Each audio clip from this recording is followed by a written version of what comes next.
Very good evening, friends. Today we are discussing about very important topic regarding GI bleeding.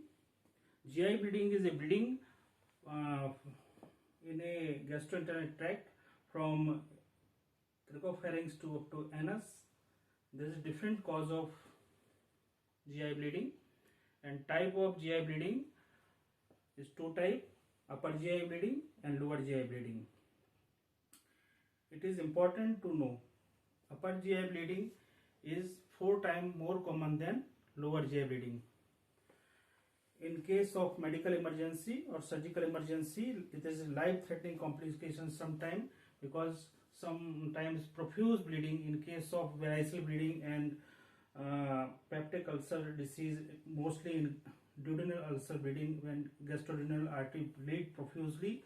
So life-threatening complication, life-threatening emergency occur. So we have to discuss in this video regarding cause of GI bleeding. Today we are discussing about upper GI bleeding. Cause, history and examination, investigation, management. Management of GI bleeding: conservative, endoscopic or surgical. First, the type of GI bleeding: upper GI bleeding and lower GI bleeding. If source of bleeding proximal to ligament of Treitz, which is located at duodenojejunal junction, duodenojejunal flexure, it is called upper GI bleeding. If source of bleeding below the ligament of Treitz, it is called lower GI bleeding. From jejunum to ileum to colon, rectum or anus, bleeding from that part of the GIT, it is called lower GI bleeding. In next video we have discussing about causes and investigation and management of lower GI bleeding. In this video we are discussing about upper GI bleeding. What are the different causes of upper GI bleeding? We are starting from above. Esophageal. First one is esophagitis, reflux esophagitis, Mallory-Weiss syndrome, and varices. Esophageal varices is a complication of portal hypertension.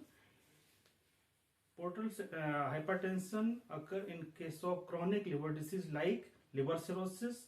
Portal pressure increase more than 12 millimeter of mercury, then that causing formation of varices in esophageal and gastric. But esophageal varices are more common than gastric varices, and very important to know, the variceal bleeding is sometimes very profuse and life-threatening. In Mallory-Weiss syndrome, there is a longitudinal tear in mucosa and submucosa due to forceful contraction of the diaphragm during retching and repeated vomiting. So we also take a history. Type of vomiting: if bleeding occur after chronic attack of repeated bouts of vomiting, we suspect the Mallory-Weiss syndrome. But mostly 70 to 80% of Mallory-Weiss tear bleeding stop spontaneously, so no active intervention required. In gastric, first and most important cause, always remember, most common cause of upper GI bleeding is PUD, peptic ulcer disease. Ulcer occur in gastric region or duodenal, but bleeding is more common in duodenal ulcer, mostly when ulcer is situated in the posterior wall. That ulcer causes erode of gastroduodenal artery, that cause profuse bleeding.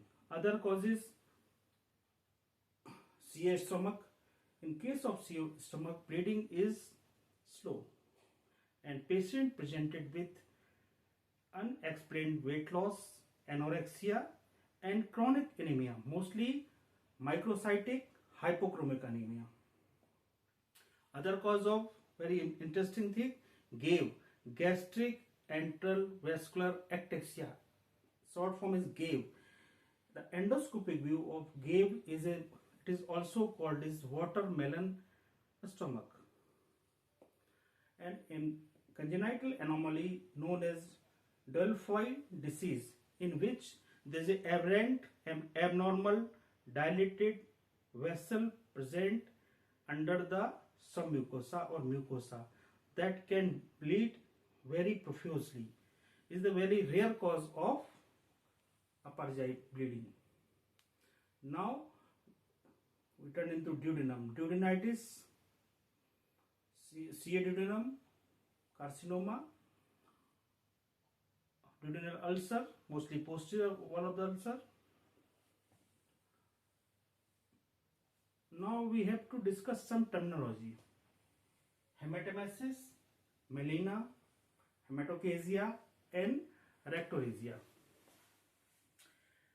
Hematemesis means vomiting of blood. But when patient give the history, vomiting of blood, we also think what is the color of the blood. If bleeding is profuse and bright red, this means profuse and recent onset of bleeding, mostly varicose bleeding or peptic ulcer disease, ulcer bleeding. If color of the vomiting is a coffee ground, dark color, then this causes the slow rate of the bleeding and manage accordingly. Second important thing is the melena. Melena, what is the melena means? Melena means dark, tarry, offensive smell of the stool. Very important, because in patient having hematonic preparation, iron preparation, also present is a black stool, but not all the black stool is a melena, because three features of the melena: color black, tarry in the consistency, sticky and offensive smell. What is the causes of melena? Because in blood, hemoglobin is also called hemosiderin. When contact with hydrochloric acid, which is present in stomach, it act and peroxidase activity, it convert hemoglobin into hemocytin. That is called as, this is color of the blood is coffee ground blackish color. Always remember this thing. What is the amount of the blood for the formation of the melena is more than 50 ml, or transit time, gut transit time more than 14 hours, so that enzymatic reaction of the bacteria, juices of intestinal tract act upon stool and blood mixed stool, that producing melena.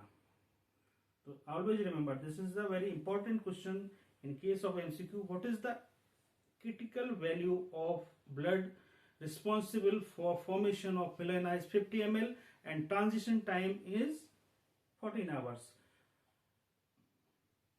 Is a point to be noted. Melena is the feature of upper GI bleeding until proven otherwise. In sometimes in lower GI bleeding, melena is also present when patient having constipation. So transition time more than 12 to 14 hours, stool, blood, colonic bacteria act upon and different enzyme act upon this stool and blood and the formation of melena. If transition time is more, then lower GI bleeding also present as a melena. How can we differentiate between black stool and melena? In case of patient having iron preparation, the color of the stool is black, but it is not melena. We have to do Guaiac test. Guaiac test positive means this is melena. Is Guaiac test negative, that means color of stool not due to blood, it is due to it is due to iron preparation. Okay. Now hematochezia. Hematochezia means stool with blood. In case of lower GI bleeding, hematochezia is the most common presenting sign and symptom. Color of the blood is bright red. If only blood is passed through rectum, anus, it is called rectorrhea. In case of hemorrhoids and some malignancy in anus, is the bright red blood come from the anus, it is known as rectorrhea. Now we are discussing on what are the investigation required for the management of upper GI bleeding. As we know, upper GI bleeding is a very common emergency and life-threatening also. We have to evaluate the patient completely and quickly. What are the investigation required? CBC. CBC for the estimation the level of hemoglobin. If hemoglobin less than 6, then transfusion required. So it is the simultaneously we have to send blood for blood grouping and cross matching so that we can arrange blood timely. Other investigation: RBS, blood urea creatinine, blood urea nitrogen, and prothrombin time, and INR, activated partial thromboplastin time, prothrombin, INR, and other investigation. Is very important.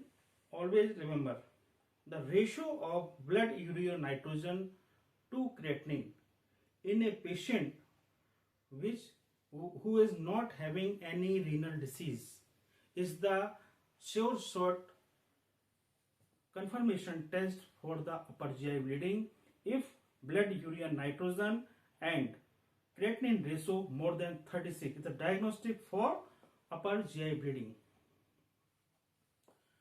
And history and examination is very important. We also take the history. What is the color of the blood? A patient having taking the medicine, anticoagulant, patient having coronary artery disease, taking aspirin, clopidogrel, warfarin,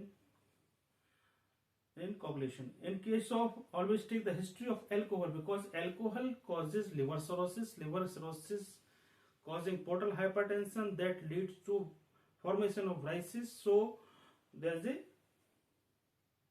causes of hematosis and profuse bleeding. In case of liver cirrhosis, there is some sign seen on the patient. First one, raised bilirubin level. Second one, caput mediosi, dilated veins around the umbilicus.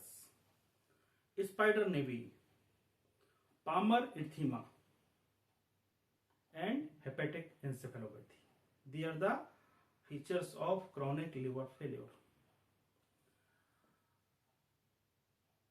INR more than 1.5 indicate moderate liver insufficiency, and fibrinogen level less than 100 milligram per deciliter is indicative of chronic and severe form of the chronic liver disease. Now we come to know most important diagnostic and therapeutic tool for diagnosis and management of upper GI bleeding is upper GI endoscopy. Through endoscopy, we can diagnose and treat the cause of the bleeding. What are the treatment modality by the endoscope? We give injection of epinephrine in the 4 quadrant of the bleeding ulcer, 0.2 ml Adeline 1 into 1000 dilution given.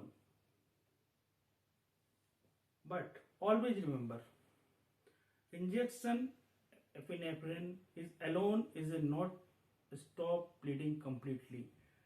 Along with, we can do APC, organ plasma coagulation, clipping, or in case of varicose bleeding, most effective treatment is banding. Most effective treatment is banding and sclerotherapy.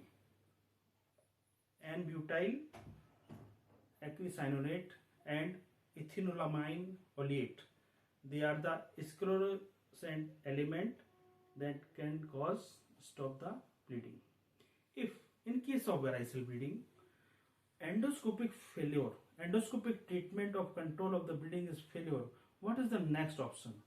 Next option is known as TIPS, transjugular intrahepatic portosystemic shunt, is the ultimate thing for management of esophageal varices.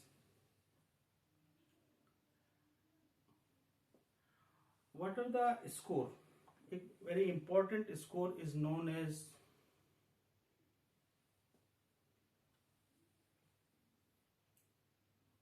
for the bleeding ulcer. If endoscopic view showing spurting vessel or bleeding vessel is a type A and type B. In type grade 2, if bleeding ulcer not present but there is a adherent clot, sometime adherent clot dislodge that cause profuse bleeding, so endoscopic treatment required. In case of base of ulcer is a clean, is just a black spot seen, no intervention required no intervention required endoscopically. What are the indication for surgery of upper GI bleeding? Indication of surgery required. Point number 1, if patient came in shock and hemodynamically unstable. Point number 2, if blood transfusion required 4 units of blood within 24 hours, or if blood transfusion required after admission more than 10 units of blood given and bleeding not stop, patient is hemodynamically unstable, then we go for surgery. What is the surgery required for the upper GI bleeding? In case of gastric ulcer, there is a suture underrun, gastrotomy done, and the suture underrun stop the bleeding. And in case of gastric ulcer, when we are suturing underrun the bleeding point, always take biopsy because the chances of gastric carcinoma is about 10%. In case of duodenal ulcer, we do pylotomy, then suture underrun along with pyeloplasty. When conservative treatment, or very important point to be remembered, in case of conservative treatment, PPI drip, proton pump inhibitor drip, should be given at the time of admission. Always remember, PPI, intravenous PPI not stop the bleeding. Stress on this point. Intravenous PPI not stop the bleeding, but it prevent the recurrence of the bleeding. What is the dose? 80 mg pantoprazole given bolus, then 8 mg per hour infusion. Okay. Thank you. In next video, we will discuss about lower GI bleeding and management. Thank you.